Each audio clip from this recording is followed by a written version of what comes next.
సంస్థాపనార్థాయ సంభవామి యుగే యుగే. నమస్కారం. శ్రీ శ్రీ శ్రీ ఆచార్య ప్రబోధానంద యోగీశ్వరుల వారికి, జగద్గురువైన శ్రీకృష్ణ భగవంతునికి నమస్కరించుకుంటూ, త్రైత సిద్ధాంత భగవద్గీతలోని విభూతి యోగము అనే అధ్యాయంలో 16, 17, 18 శ్లోకములు, ఈ 3 శ్లోకముల వివరము భావము ఒకటే గనక ఈ 3 శ్లోకముల గురించి ఈరోజు వివరించుకొని చూద్దాము.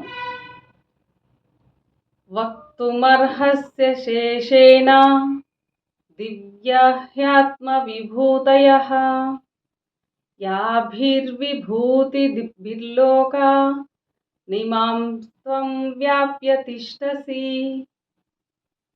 భావము: ఏ మహిమల చేత ఎల్ల లోకములను వ్యాపించి ఉన్నావో ఆ దివ్య మహిమలను సశేషముగా చెప్పుటకు నీవే అర్హుడవు.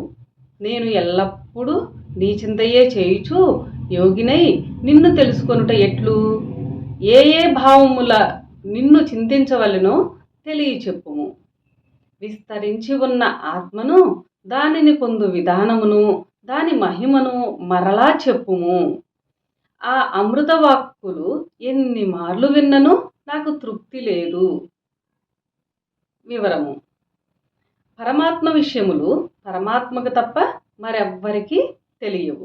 దేవుడి విషయం దేవుడికే తెలుస్తుంది. అట్లాగే ఆ పరమాత్మ విషయములు పరమాత్మ తప్ప మరెవ్వరూ తెలియలేరు అనే ఉద్దేశముతోనే ఇలా పరమాత్మను మహిమా విశేషములను తెల్పమని అర్జునుడు వేడుకొనగా, పరమాత్మ తన యొక్క మహిమను తెల్పను మొదలుపెట్టాడు. ఆ మహిమ ఏంటో వచ్చే శ్లోకంలో తెలుసుకుందాం. అందరికీ నమస్కారం.